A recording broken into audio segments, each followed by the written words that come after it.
ஆண்டவர்களோடு இருப்பாராக.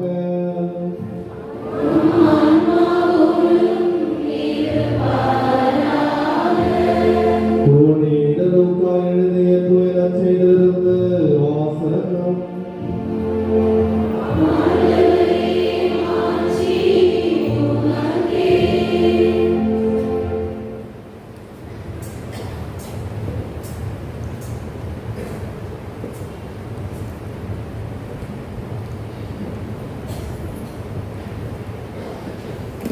அதிகாரம் 2.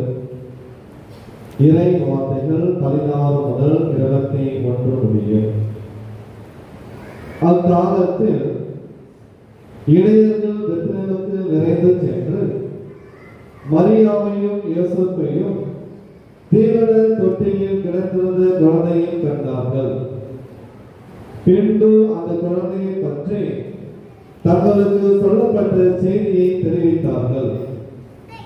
அதை கேட்ட யாவரும் இடையர்கள் தங்களுக்கு சொன்னவற்றை குறித்து வியப்படைந்தனர். ஆனால் மரியா நிகழ்ச்சிகளெல்லாம் தம் உள்ளத்தில் இருத்தி சிந்தித்துக் கொண்டிருந்தார். இடையர்கள் தாங்கள் கேட்டவை கண்டவை அனைத்தையும் குறித்து கடவுளை போற்றி புகழ்ந்து பாடிக்கொண்டே திரும்பி சென்றார்கள். அவர்களுக்கு சொல்லப்பட்டவாறு எல்லாம் நிகழ்ந்திருந்தது. குழந்தைக்கு விருத்தேசனம் செய்ய வேண்டிய 8ஆம் நாள் வந்தது. தாயின் வயிற்றில் உருவாகும் முன்பே வானதூதர் சொல்லியிருந்தவாறு அதற்கு இயேசு என்று பெயரிட்டார்கள். ஆண்டவரின் அருள்வாக்கு.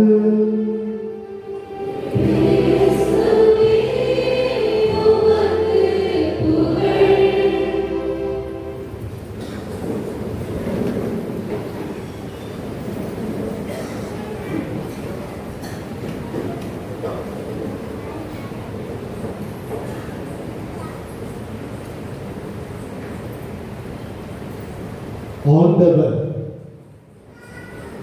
தம் திருமுகத்தை உங்கள் பக்கம் திருப்பி உங்களை ஆசீர்வதிப்பாராக. இயேசுவில் பிரியமான சகோதர சகோதரிகளே, பங்கு தந்தை சார்பாகவும் உதவி பங்கு தந்தை சார்பாகவும் இங்கு இருக்கக்கூடிய அனைத்து அருள் சகோதரிகள் சார்பாக உங்கள் அனைவருக்கும் அன்னை மரியாள் இறைவனின் தாய் திருவிழா வாழ்த்தையும் மேலும் புத்தாண்டு நல்வாழ்த்துக்களையும் சந்தோஷத்தோடும் மகிழ்ச்சியோடும் தெரிவித்துக் கொள்கிறேன். Happy new year.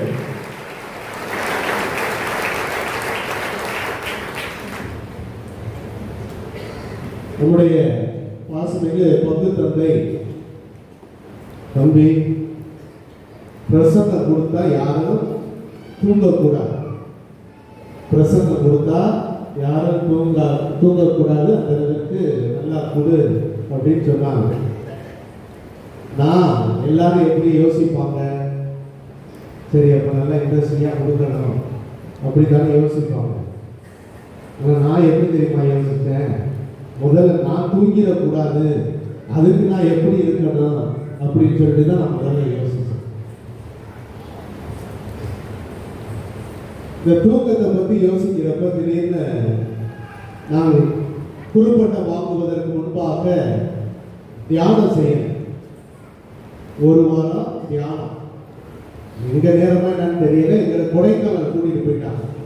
மெட்ராஸ்ல வெயிலே காஞ்சு அப்படியே கருவாடான எங்களுக்கு அப்படியே குளிரான ஒரு பிரதேசத்தை கூட்டி போனதோட திடீர்னு ஃபாதர் என்ன சொன்னாரு, தியானத்தை நடத்தக்கூடிய அருள் தந்தை சொன்னார், இப்போ மாலை நேரம் இதோ சாமியாராக போறீங்க, அதனால உங்களுடைய இந்த குருத்துவ வாழ்வு எவ்வாறு இருக்க வேண்டும் என்பதை பற்றி யோசிங்க அப்படின்னு சொன்னார்.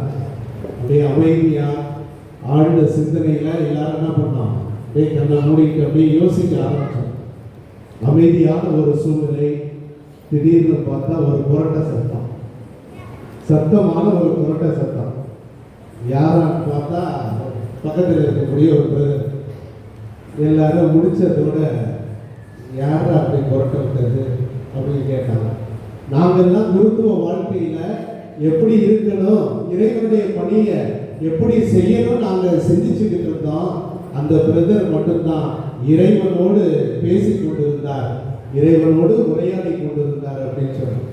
இயேசுவில் இருக்கக்கூடியவர்களே, யாராவது உங்க பக்கத்துல தூங்குறவங்களை சொன்னீங்கன்னா உங்களுக்கு 200 ரூபாய். உங்க பக்கத்துல தூங்குறாங்க அப்படின்னு சொன்னீங்கன்னா உங்களுக்கு 200 ரூபாய். அதனால என்ன சொல்லிடக்கூடாது, நீ கொஞ்சம் தூங்குற மாதிரி நடி, நான் உன்னை தூங்குறேன்னு சொல்லிடுறேன், அப்ப 200 ரூபாய் கிடைச்சுனா உனக்கு 100 எனக்கு 100 அப்படிங்கிற அந்த அக்ரிமெண்ட் டீல் எல்லாம் வேண்டாம். சரியா? Very good.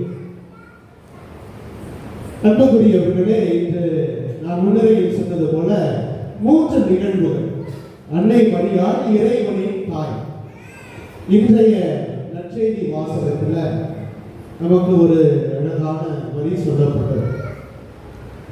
அதாவது நான் கேள்வி கேட்பேன், அது தெரிஞ்சவங்க கையை தூக்கணும், கையை தூக்கி பதில் சொல்லணும்.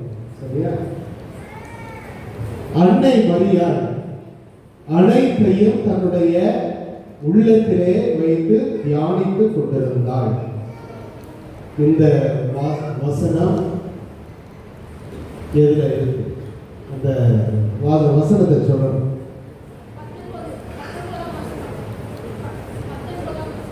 19 லூக்கா 2:19 கைதட்டுங்க.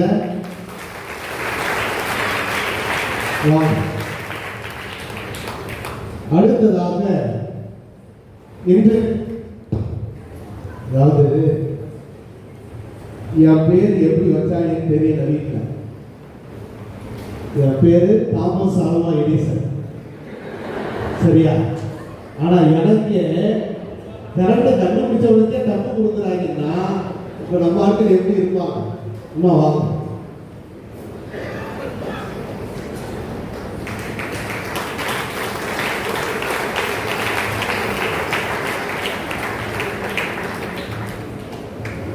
அடுத்ததாக இன்றைய முதல் வாசகத்தில் யாரிடமிருந்து ஆசீர்வாதம், அதாவது இறைவன் நீ இப்படித்தான் ஆசீர்வாதம் செய்ய வேண்டும் என்று யாரிடம் சொல்லுகிறார்?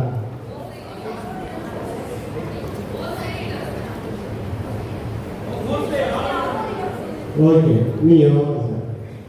மோசே ஆரோன், வாங்க வாங்க, கைதட்டுங்க. மோசே ஆரோன் அவருடைய புதல்வர்கள்.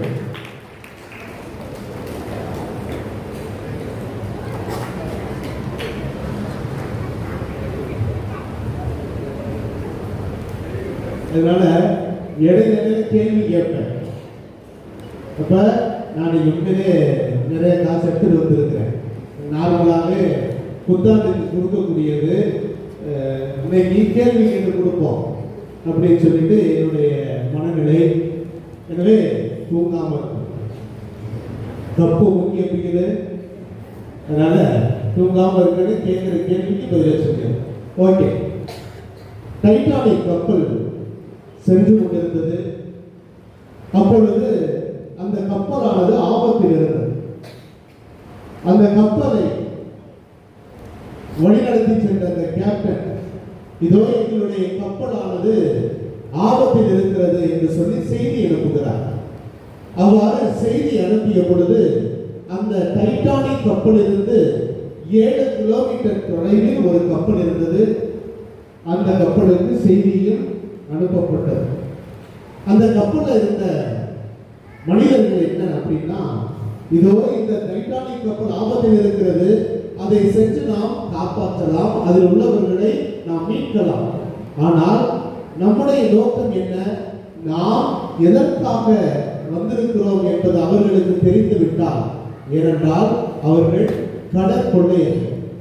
எனவே அவ்வாறு நாம் சென்றால் அங்கே அவர்கள் நம்மை கண்டுபிடித்து விடுவார்கள் என்று சொல்லி அவர்கள் சென்று விடுகிறார்கள். இரண்டாவதாக 14 கிலோமீட்டர் தொலைவில் இன்னொரு கப்பலுக்கும் அதே செய்தியானது கொடுக்கப்பட்டது.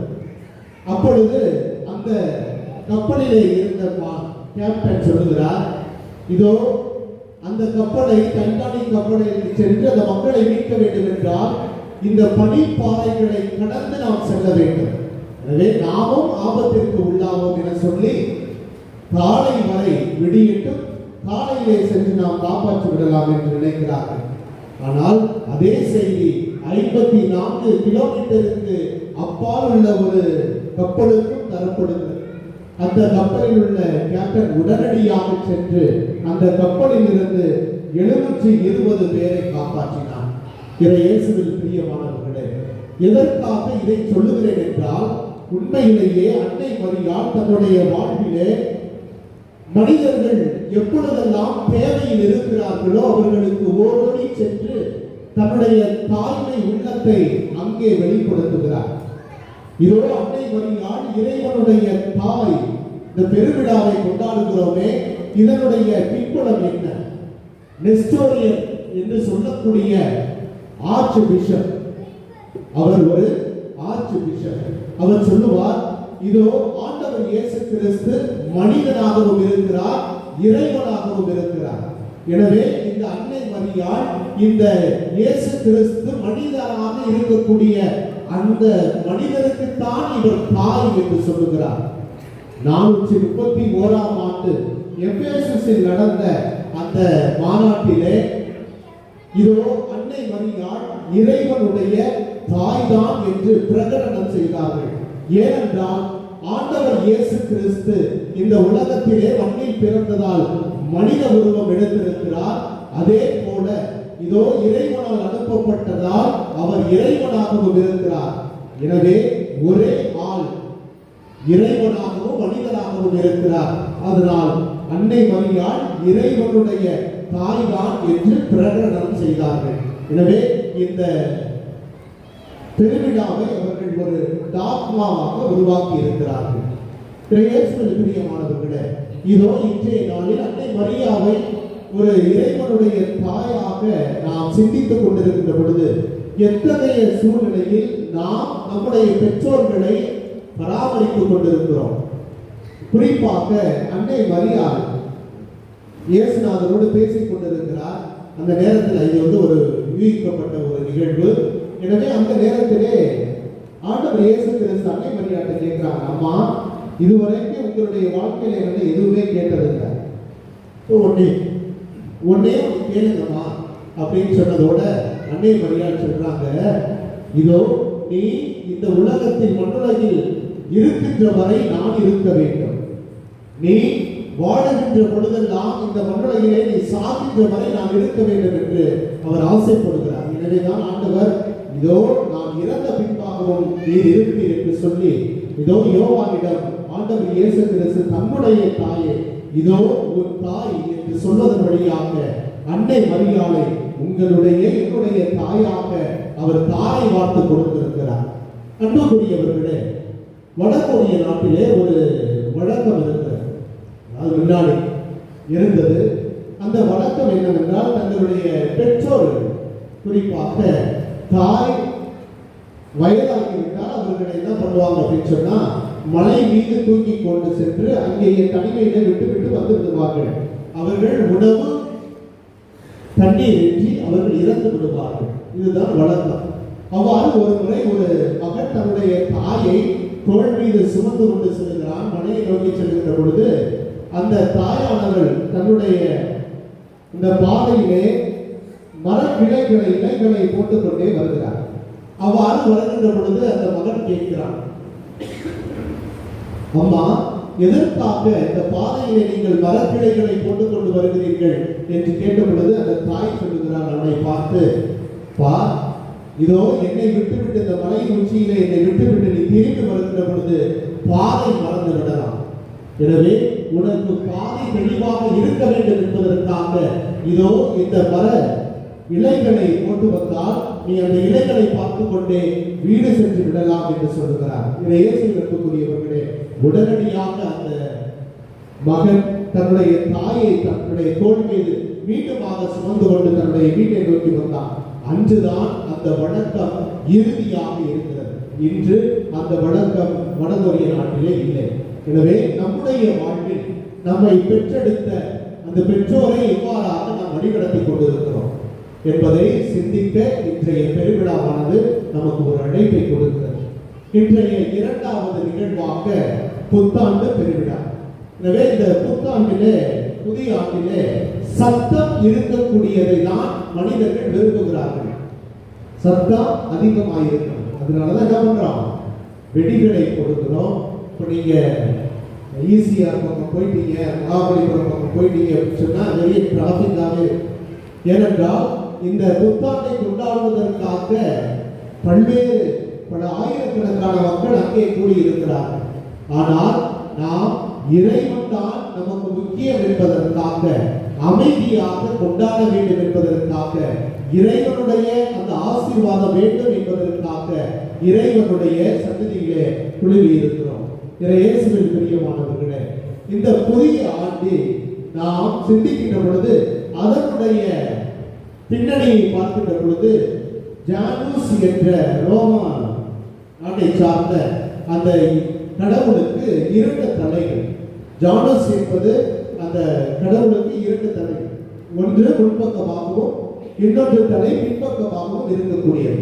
பின்பக்கமாக இருக்கக்கூடிய தலை வழியாக கடந்த ஆண்டை, கடந்த நிகழ்வுகளை அவர்கள் பார்ப்பது, முன்பக்கமாக இருக்கக்கூடியது இந்த புதிய ஆண்டை நோக்கிய பார்வை. எனவே இன்று நாம் அனைவருமே சிறிய ஜானஸாக இருப்பதற்கு அழைக்கப்படுகிறோம். உண்மையிலேயே பழைய ஆண்டு நமக்கு பல்வேறு துன்பங்களை கொடுத்திருக்கலாம், துயரங்களை கொடுத்திருக்கலாம், தோல்விகளை கொடுத்திருக்கலாம், வெற்றிகளை கொடுத்திருக்கலாம். ஆனால் இந்த புதிய ஆண்டில் இறைவன் எப்பொழுதுமே தன்னுடைய திருமுகத்தை நம் பக்கம் திருப்பி அனைத்தையும் வெற்றிகரமாக அமைத்து தருவார் என்பதை தெள்ள தெளிவாக இன்றைய இறை வார்த்தை நமக்கு சொல்லுகிறது. அன்புக்குரியவர்களே, குறிப்பாக நேற்றைய தினம், இன்னைக்கு நான் சொல்ல முடியாது, ஏன்னா நம்ம புது வருஷத்துக்கு 2026 வந்துட்டோம். ஆனால் 2025 ஆண்டு கடைசி நாளில் எனக்கு நிகழ்ந்த ஒரு அனுபவம். 4 மாதங்களாக அந்த யூஜிசி நெட்டுக்காக தன்னையே தயார்படுத்தி கொண்டிருந்தேன். இன்று நேற்றைய நாளிலே 7 மணிக்கு என்னுடைய இருப்பிடத்திலிருந்து கிளம்பி நான் வந்து சேர்ந்தது, என்னுடைய தேர்வு அந்த நிலையத்திற்கு வந்து சேர்ந்தது 8:45. அந்த நேரம் அந்த கேட்டிற்கு நான் சென்ற பொழுது அவர்கள் சொன்னார்கள், டைம் முடிந்து விட்டது, நீங்க வீட்டுக்கு போகலாம். உள்ளே செல்வதற்கு டைம் முடிந்து விட்டது, நீங்க வீட்டுக்கு போகலாம் அப்படின்ட்டாங்க. அதனால நான் எக்ஸாம் எழுதல. ஆனால் நான் வந்து சோர்ந்து போகவில்லை, மாறாக இறைவனுடைய திட்டம் வேறு. இறைவனுடைய திட்டம் வேறு. அதான் சொல்லுவாங்க, man proposes, God disposes. நாம் ஒன்று நினைக்க தெய்வம் ஒன்று நினைக்கும். எனவே எப்பொழுது நம்முடைய சிந்தனையில் செல்கின்றோமோ அப்பொழுது தடைகள் இருக்கும், தோல்விகள் இருக்கும். ஆனால் இறைவன் காட்டிய வழியிலே நடக்கின்ற பொழுது எத்தகைய துன்பங்கள் வந்தாலும், துயரங்கள் வந்தாலும் அவர் பார்த்துக் கொள்வார், அவர் வெற்றியை தருவார். எனவே இந்த ஒரு நம்பிக்கையோடு நாம் இந்த புதிய ஆண்டிலே அடி எடுத்து வைப்போம். அன்புக்குரியவர்களே, 3ஆவதாக உலக அமைதி தினம். எனவே நம்முடைய வாழ்வில் உண்மையிலேயே சொல்ல போனால் அதிகமாக பிள்ளைங்க விளையாடிட்டே இருப்பாங்க, சத்தம்.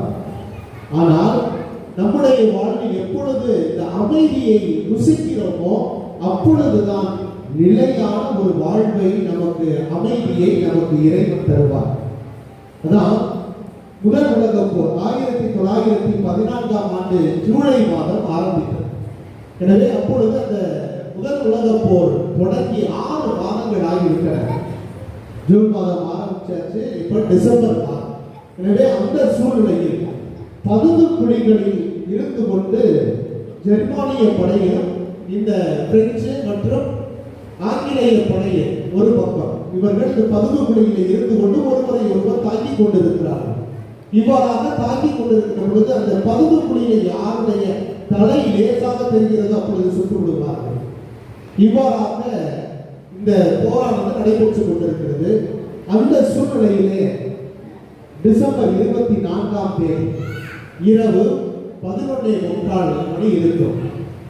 அந்த நேரத்திலே ஜெர்மனிய படையை சார்ந்த அந்த படை வீரர்கள் மெதுவாக தங்களுடைய அந்த தலையை உயர்த்தி அவர்கள் கிறிஸ்துமஸ் பாடல்களை பாட ஆரம்பிக்கிறார்கள். அவ்வாறாக பாட ஆரம்பித்தவர்களுடைய குரலை கேட்ட அந்த பிரெஞ்சு படையினரும் ஆங்கிலேய படையினரும் இவர்களோடு இணைந்து பாட ஆரம்பிக்கிறார்கள். அங்கே அமைதி உண்டாயிற்று. ஆண்டவர் இயேசு கிறிஸ்துவனுடைய அந்த பிறப்பு அந்த போர் மத்தியிலே ஒரு அமைதியை தொடர்ந்தது. அதே போலத்தான் ஆண்டவர் இயேசு கிறிஸ்துவனுடைய பிறப்பு மற்றும் அவர் கொடுத்திருக்கக்கூடிய இந்த புதிய ஆண்டு நமக்கு எப்பொழுதுமே அமைதியை தரும் என்ற ஒரு சிந்தனையிலே நாம் தொடர்ந்து பயணிப்போம். எனவே அன்னை மரியாள் இறைவனின் தாய், நம் தாய். இதோ இந்த புலர்ந்திருக்கக்கூடிய இந்த புதிய ஆண்டில் தொடர்ந்து நமக்காக பரிந்து பேசி தன்னுடைய இறைமகன் ஆண்டவர் இயேசு கிறிஸ்துவிடமிருந்து பல்வேறு ஆசீர்வாதங்களையும் அருள் வளங்களையும் பெற்று தந்து உங்களையும் உங்களுடைய குடும்பங்களையும் நிறைவாக ஆசீர்வதிப்பாராக. ஆமென்.